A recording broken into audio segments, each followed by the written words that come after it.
light okay or is less than? It's a bit less.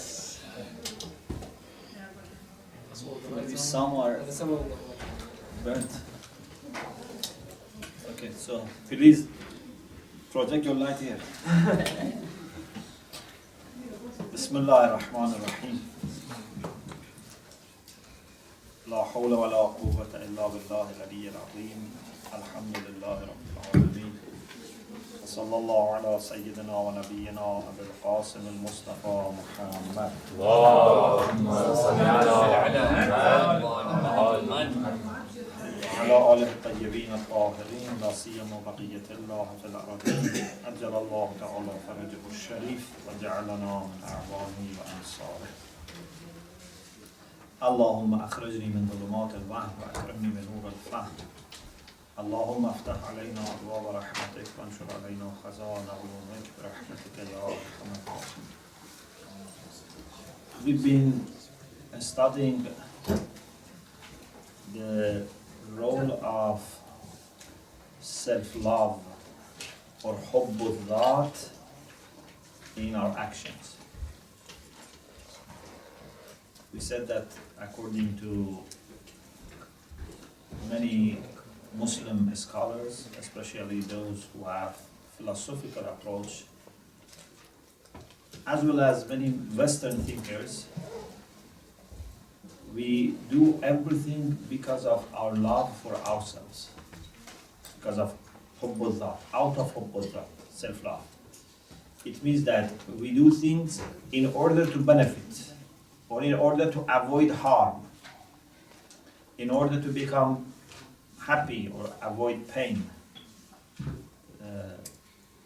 But this is different from selfishness in the sense that we normally understand.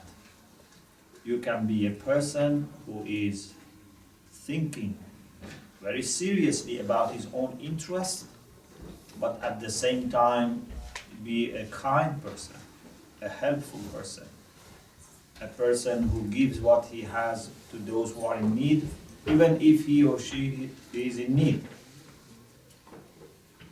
Egoism here is to be deeply thinking about your interest, but long-term interest perhaps, not necessarily short-term interest. I have a cup of water and I am very thirsty. I need this water. But I can be an egoist and still give water to someone else. Why? Because, for example, I want a reward from God. Or I want to be a better human being. Or because I want to get the pleasure of giving what you have to other people. It has a great pleasure. Some people have only experienced the pleasure of drinking water and not the pleasure of giving water to someone who is thirsty. That is another pleasure, and this pleasure can be sometimes greater. If you have food and you are hungry, you want to eat. But if you give it to hungry people and they eat in front of you the food and you see the joy in their face, that is a greater pleasure that you can have compared to because the pleasure of eating is pleasure which comes from tongue and is physical pleasure. The pleasure of seeing someone hungry who has been fed by you is a deeper pleasure. It's a more human pleasure than just pleasure of eating. But in both cases, it's something about yourself. Either pleasure of eating or pleasure of feeding, pleasure of offering.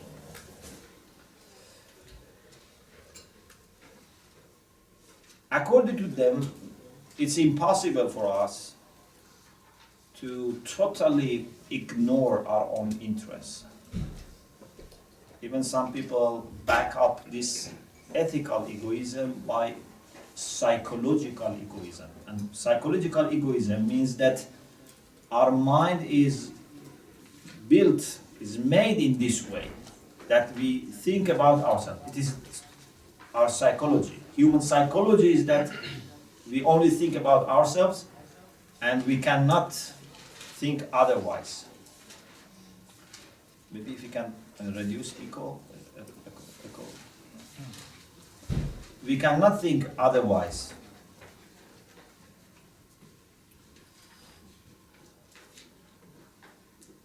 If you study books on moral philosophy, you see that some people have argued for ethical egoism from psychological egoism. They say this is a reality in our creation, that we are only concerned about our own interests, and as a result, everyone should also, in ethics, be encouraged to go after his interests.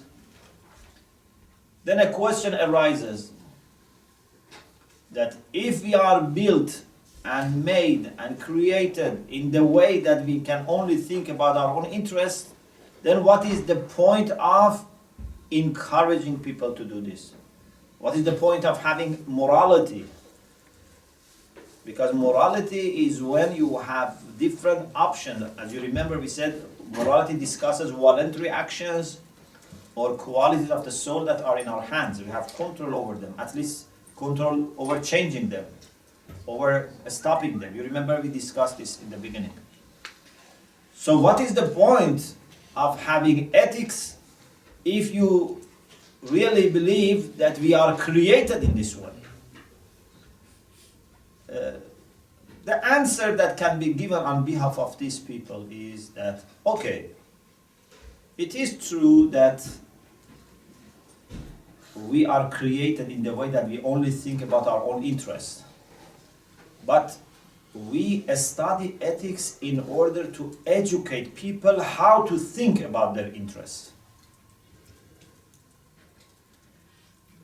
Yeah?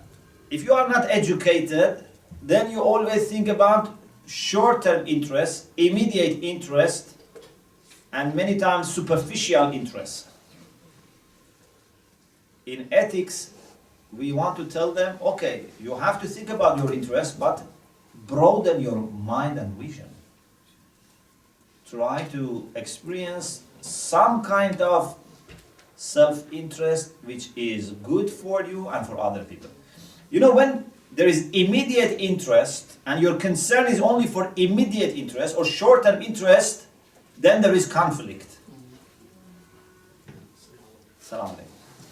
If there is interest only in tasting the food or drinking water, having comfortable, house, when the interest in these short-term things, there is conflict, because we cannot have these things for everyone. But when the interest is for long-term, then there is no conflict. You can be totally thinking about your long-term interests and at the same time benefit other people. When you broaden your vision, then there's no problem. So, those who are thinking only about immediate interest, many times either they ignore other people, or even, God forbids, they take from them and use for themselves. Because this is the short term and immediate. You want to achieve something quickly, and there are limitations, there are restrictions, there is competition. So you have to take, or at least ignore. Either you take from them or ignore them, so that you can have it yourself. But if you are patient, if your vision is broadened, then there is no problem. At the same time that you can help yourself, you can help other people. Okay? You can go fast towards Allah subhanahu wa ta'ala and take other people with you. If you are thinking about going towards Allah subhanahu wa ta'ala, you can take as many people with you as you like. But if you want to go to your home, you cannot take as many people as you like. Because in dunya we have limitations, but in akhirah we don't have any limitation. So, you can have a house in akhirah and make intention that I want to have a space in my house for everyone. There is no problem. If you want this, it can happen. But in dunya, no. So, this is the maximum I can say on behalf of these people, that they believe in psychological egoism, and they say that we are only interested in our own interest, but they want to distinguish between those who are only thinking about short term and they are selfish, and those who are not only thinking about their short term, they think about long term, and therefore they can take into account interests of other people, can care for them, can be concerned for them, can love them. But in both scenarios, whether you are selfish in ordinary sense or you are egoist in this new version, you are only starting by thinking about your own interest. But you try to do it in the way that can help other people.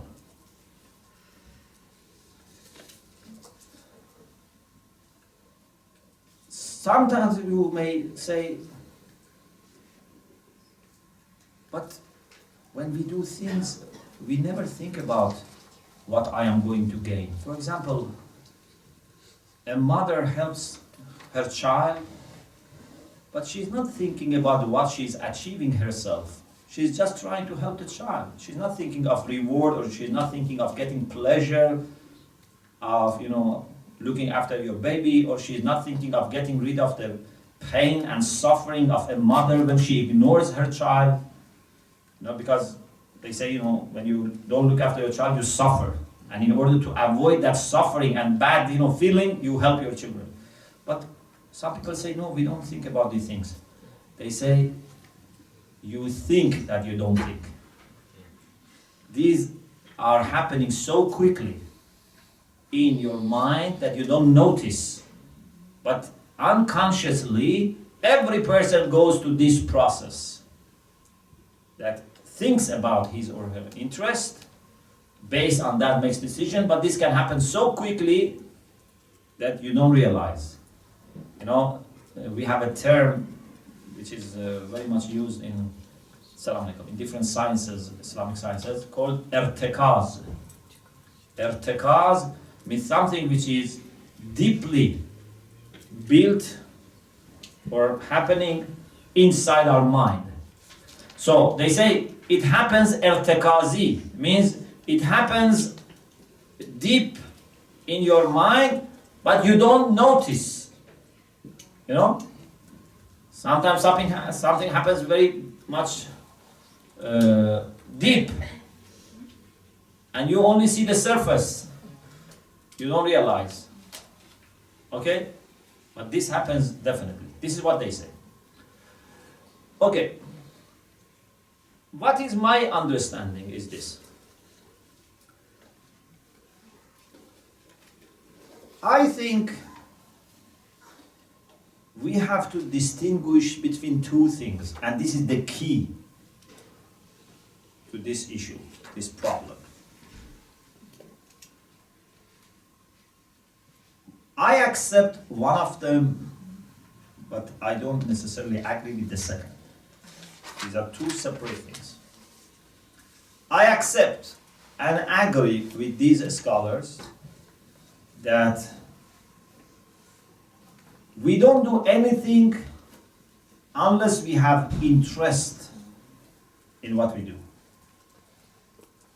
Please be very careful. We don't do anything unless we have interest. Because the way our mind works is that something comes to my attention. Maybe you tell me something, maybe I see myself something, maybe I think about something. So an action comes to my mind. But we can do many, many things in this world. We can do billions of things. we only don't do those things that we have interest in them. Some of the things are there which are not interesting to us. For example, if I think of someone waiting outside a house for people to open the door in one part of the town, this doesn't motivate me to do anything. There is a person who is standing behind a house, for example, in another part of London, another part of UK. What can I do, and what has this to do with me? But if I know that someone right now is waiting behind my house to open the door for him, so I try to do something. Either I make a phone call, or I have to, leave earlier, because someone is my guest and behind my house is waiting.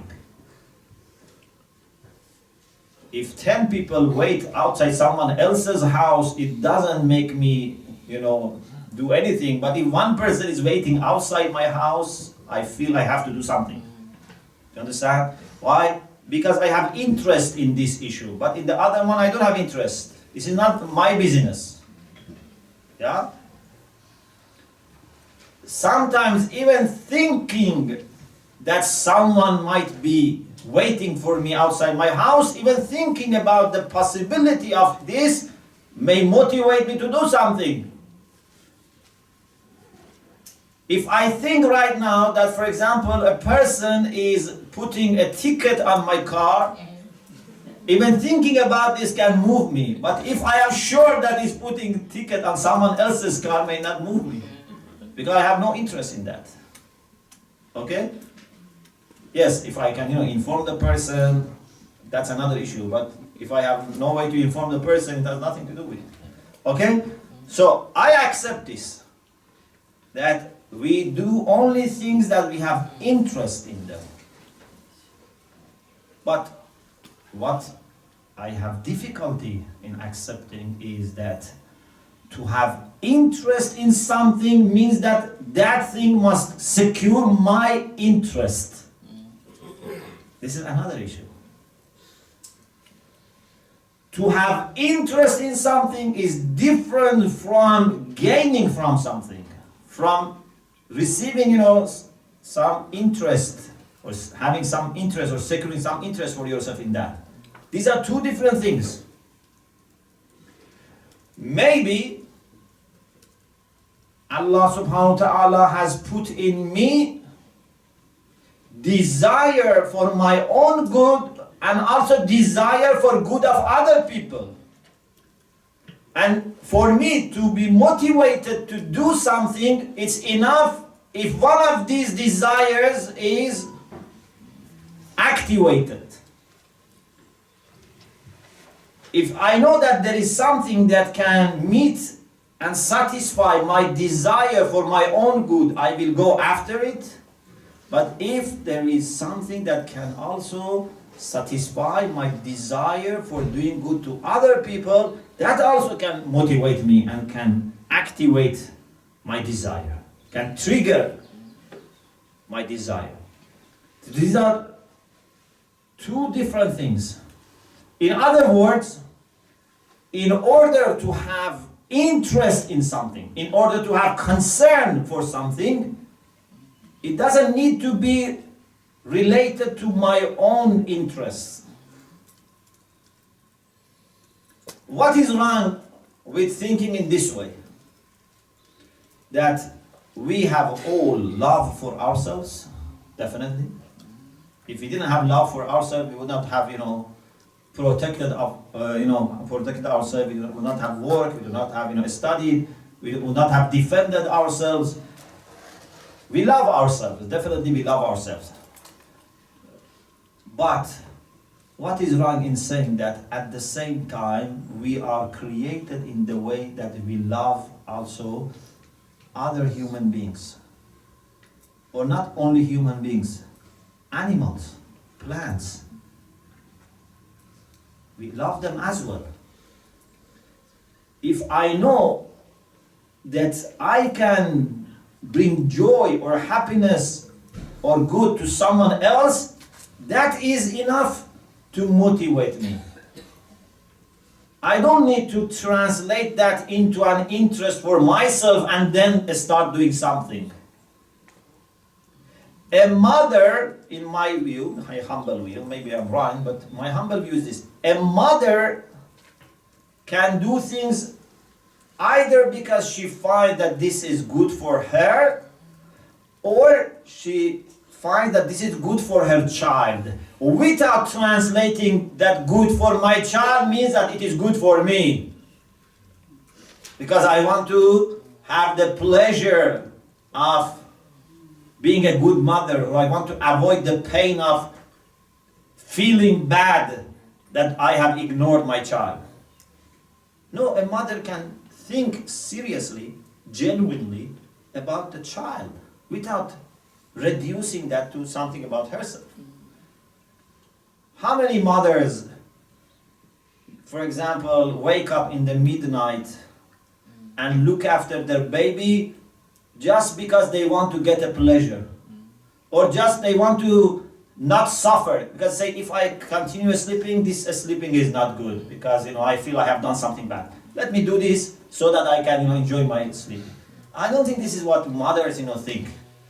Maybe when men think about what mothers do, they think it this way. But this is not the way mothers think. A mother does not need to translate or reduce what she does for the child into something for herself. So, Allah subhanahu wa ta'ala has put in us different desires. These desires are like engines.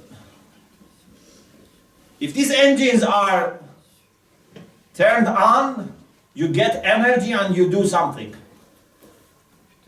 It can be desire for myself, and we have different types of desires. Maybe sometime in future, I shall mention that we have 3 types of desires. We'll talk about it later. But anyway, a desire, any of those 3, about myself, or desire for good for other people, other beings. I think Allah has put both desires in us. And if you help other people without even thinking about yourself, you can get 2 pleasures. One is the pleasure of satisfying the desire for helping other people and doing good to other people. And one is the pleasure that you can get by feeling that you have done something good. But you don't help people in order to get that feeling. Do you understand? You can even not think about anything that you can get.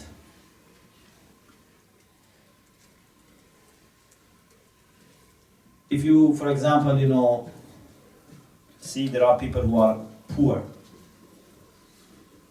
and you've managed to collect money, buy food for them, give them food, you will have very good kind of feeling, very great pleasure. But this is not what you meant for action. This is not what motivated you. You didn't say, I want to get that pleasure. People get pleasure by different things. Some people get pleasure by watching a movie. Some people get pleasure by, I don't know, drinking. I want to get pleasure by feeding poor people. I don't think this is necessarily the case. Maybe for some people it is the case. And we say, okay, alhamdulillah, at least you are getting pleasure by doing something good, by feeding poor people. But I think for some people, they never think about their own pleasure. They just cannot see someone else is suffering and they can do something. The pleasure comes automatically. But you didn't do for the sake of pleasure. You understand? Like for example, I do something and you thank me. But I shouldn't do things in order to be thanked. Thanking people comes by itself, and it's good. It can, give you some encouragement, can give you some strength. But you don't do necessarily, maybe some people do, but I'm saying it's not necessary that you do things in order to be thanked. Okay? So, everything that we do should be related to one of the desires that we have. It has to be somehow triggering a desire in us, an engine in us. But it can be something that is related to my own interest, or it can be something related to another issue that God has made in me interest and concern for that. It's nothing personal. When I do something for myself, I become happy. When I do something for other people, I also become happy. Maybe we can even go further. Not only we have independent desires for good of other people. I mean by independent, that it's not going back to my own desire. It's not reduced to my own desire. So not only we have independent desires for other people, other creatures, we have desire for certain things, certain values, certain perfections, certain good qualities by themselves or as such. For example, beauty. Beauty is something that every human being has interest in it. But not with this loud voice.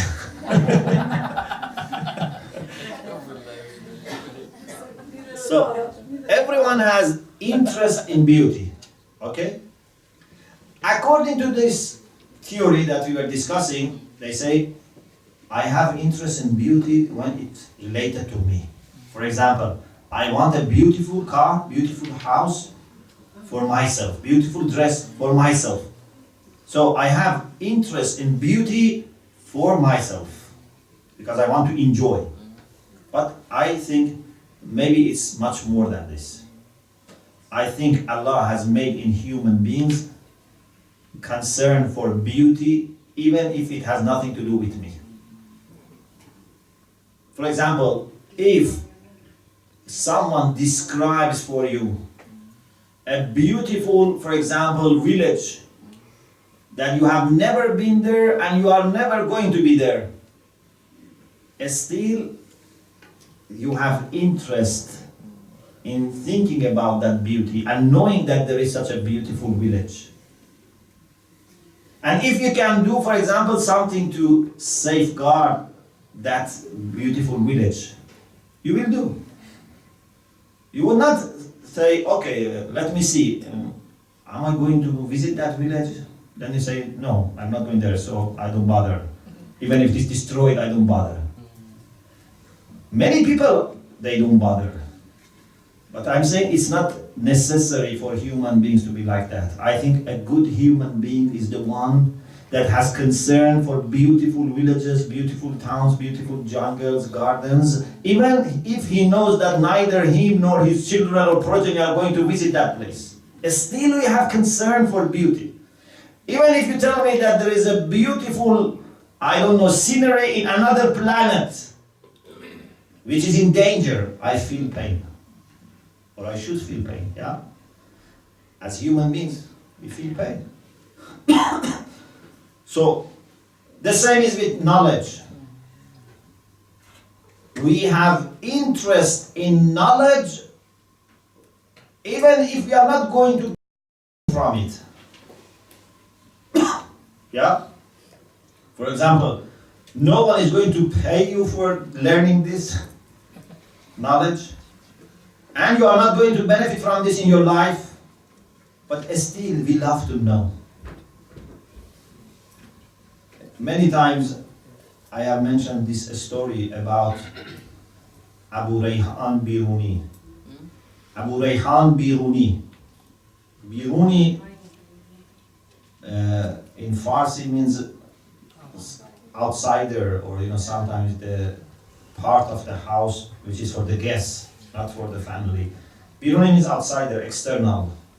But this is the name, this was the name of this person, Abu Rayhan Biruni. He was a mathematician, and also he has a travel story. Yeah, he went to India and he has written a travel story. Abu Rayhan Biruni was ill and very close to death. He was visited by one of his neighbors or friends who was a faqih, a jurist. Abu Rayhan asked him few fiqh questions. Ahsan, thank you very much.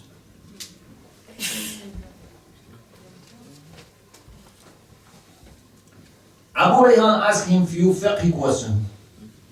This faqih was surprised. He said, why you are asking this question? These questions are not applicable to you. And also knowing that he's dying.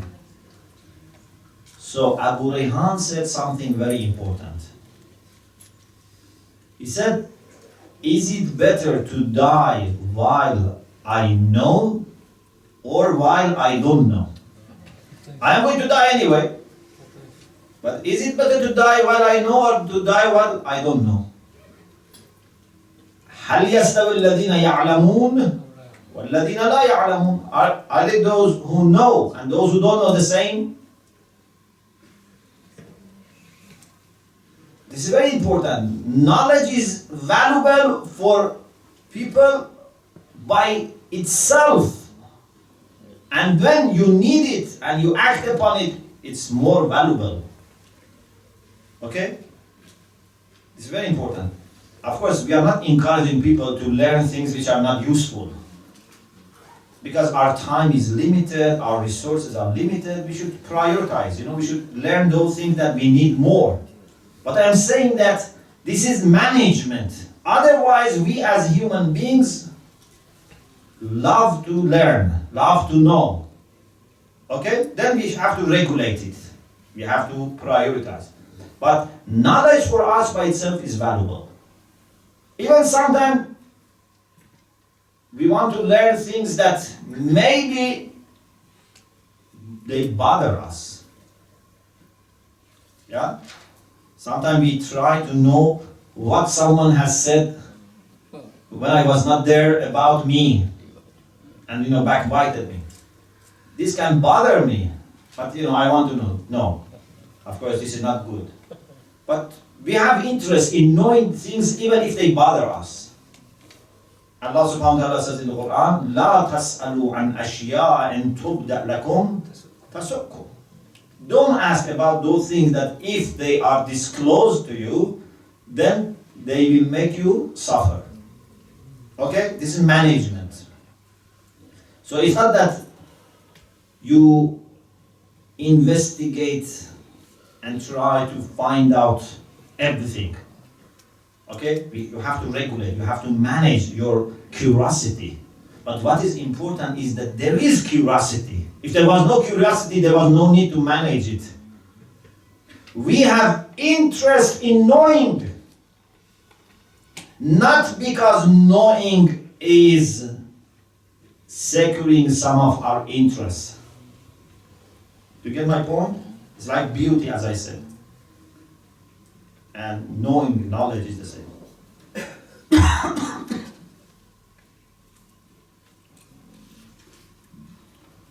Okay. So what we do, in my view, is this. Whenever we think of something, some action,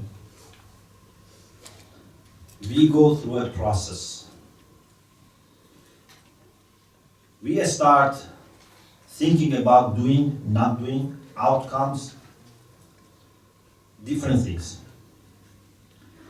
If we find that this action serves one of my desires or serves one of the things which are important for me, helps me in achieving something which is important for me, or avoiding harm to something which is important for me, then it will motivate me to do something. But if I see that it has nothing to do with me, then it will not motivate me. And people are very different, I have to tell you also. For some people, the only thing that motivates them is only themselves. For some people, what motivates them is their family. For some people, what motivates them is their country, their nation. But for some people, anything related to any human being can motivate them. If, for example, you ask Adam alayhi salam, if you ask Dawood alayhi salam, if you ask Prophet Muhammad sallallahu alayhi wasallam,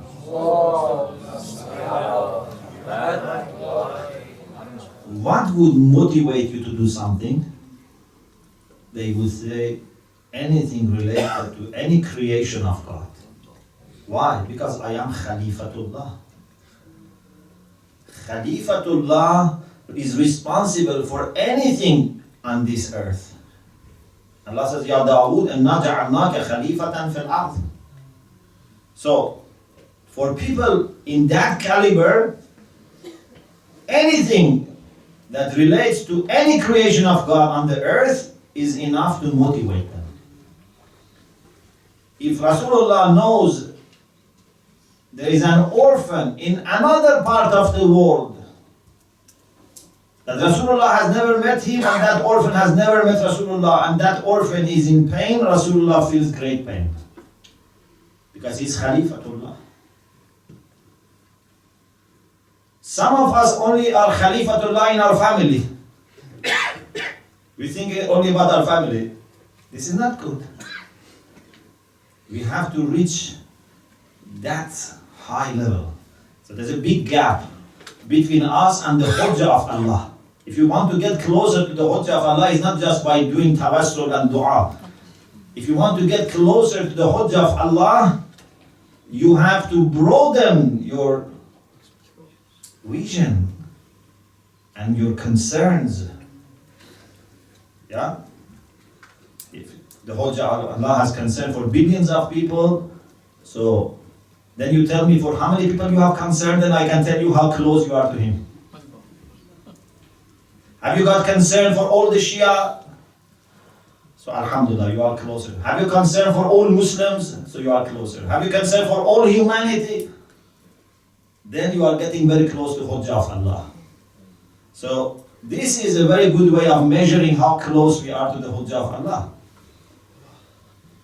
So people are different. I'm not saying everyone is concerned about other people, but I'm saying this is the way that human being can be. Because human beings have this potential of being Hujjah of Allah subhanahu wa ta'ala. It means that they have this potential of having genuine interest in good of everyone. Not only everyone, every being. Okay? So in my humble view, we have self-love at the same time. Independent from that.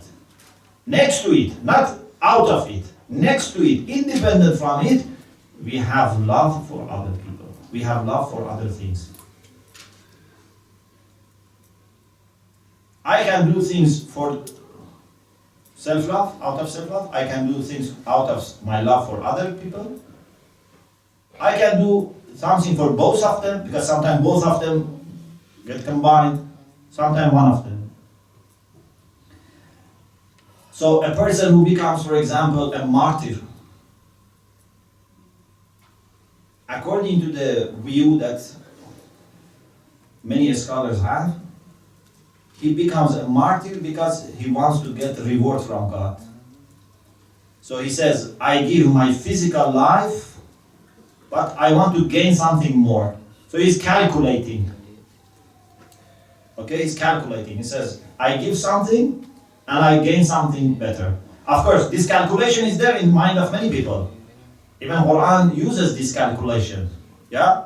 إن الله اشترى من المؤمنين أنفسهم وأموالهم وأنفسهم بأن لهم الجنة. Or Amir al-Mu'minin says in خطبة المتقين تجارة مربحة يسرها لهم ربهم. Okay, this calculation is there. But I don't think Imam Hussein was making this calculation.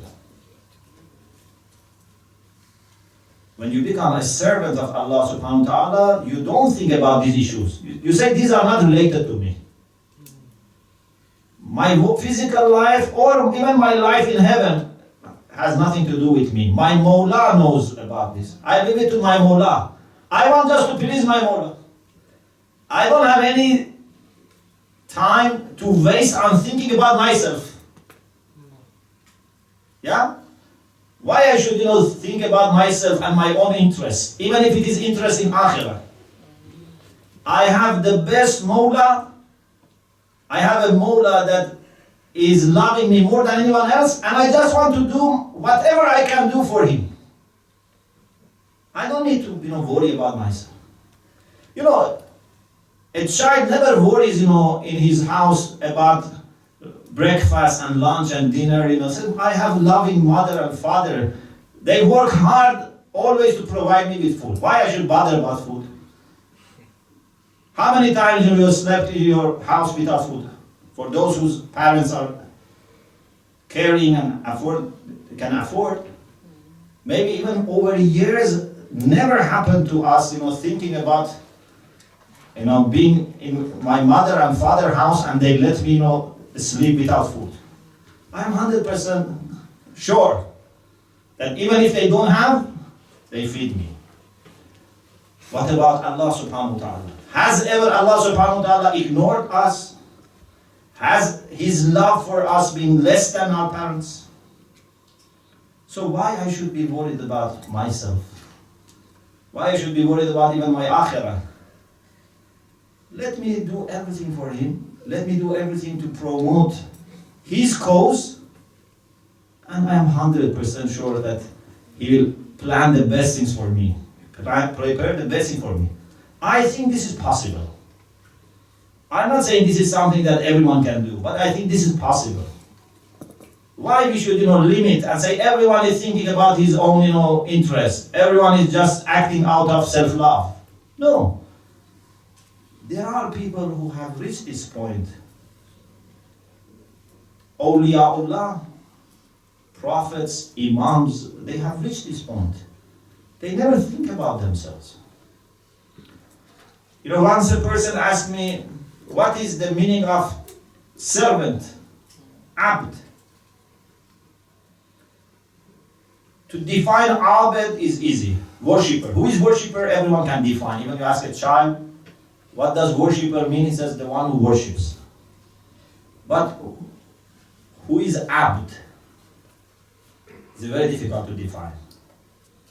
Because you cannot refer to a single action and say, abd is doing this. Yeah? Who is worshipper? The one who does ibadah. Who is musalli? The one who says salat. Who is, sa'im? The one who fasts. Who is abd? It's very difficult to define. There are different ways maybe to try to find a definition for abd. But once when I was asked this question, I gave this answer, and maybe you like this answer. I said, abd is the one who defines his identity not by anything that he is or he has. He defines his identity by belonging to his master. If you ask me who you are and I say Mr. So and so, so I am not abd. But if I say I am abd of so and so, it means that I am abd. Because abd has no name or identity of himself. My honor comes from my master. You know, it's not important that who you are. What is important is that who you serve. Yeah, I can be a cook, a driver, a cleaner for the king. This is very important. It's much more important than being a doctor and engineer who is cut off from the king. So, a servant of Allah subhanahu wa ta'ala finds his identity in his relation with Allah subhanahu wa ta'ala. And therefore, for such person, no longer his interest is important. He never considers his interest. Of course, we know that whatever a servant of Allah does in order to serve Allah would be beneficial for him. We have no doubt about this. But this is not his intention. You try to serve your master and automatically you are also helping yourself. Because your master is the one that wants your own good. Yeah? If you listen to your teacher and study, you are benefiting yourself. But your intention can be that I want to serve my teacher by listening to him because I want to just make him happy. And your intention can be, no, I listen only because I want to learn, I want to become better. There are two ways. In both ways, in the end of the day, you are helping yourself as well, but your intention is different. So, according to this view, that I think is a better view, human beings can do things out of self-love. Human beings can do things out of love that Allah has put in us for other beings or for good qualities like beauty, like knowledge, and we have a diversity of choices depending on which of these desires are activated or are stimulated. And maybe we can say all of them go back to something which is more fundamental. This is the last point. Either we can see my love for myself, for other people, other beings, my love for beauty, for knowledge, everything in one level, or we can say we have something which is very fundamental and all these things go back to that. And that is our love for khair, our love for good. Then this can be good for myself, can be good for someone else, good for some other being, or good itself.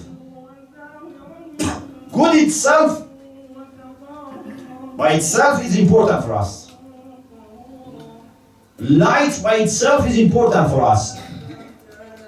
Not light for me, or even not light for other people, light as such. So maybe all of them can finally go back to a more fundamental love that Allah has put in us, and that is love for goodness, for light, for truth, which is indeed love for Allah subhanahu wa ta'ala.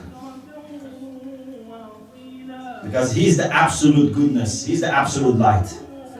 So, in us, deeply, we have love for Allah subhanahu wa ta'ala. Then we come to higher levels, but higher just in this sense, not higher in the sense of more valuable. I mean, build upon it. We come to upper levels of thinking about what is good for me, what is good for other people, But these are all built on something which is in every human being, and that is love for absolute goodness, which is Allah subhanahu wa ta'ala. So, in this way, Even when you want to eat and enjoy the taste, the good taste of the food, the reason for doing this is your love for Allah subhanahu wa ta'ala. No one does anything in this sense unless he is motivated by that love that he has for Allah subhanahu wa ta'ala, but that love is filtered and directed to this point. Sometimes maybe totally wrong way, but it's all coming from that love for Allah subhanahu wa ta'ala. Okay, we pray that inshallah in this time of Salat, Allah subhanahu wa ta'ala enable us to understand and inshallah better implement whatever He wants from us. وآخر دعوانا الحمد لله رب العالمين. اللهم صل على محمد وآل محمد.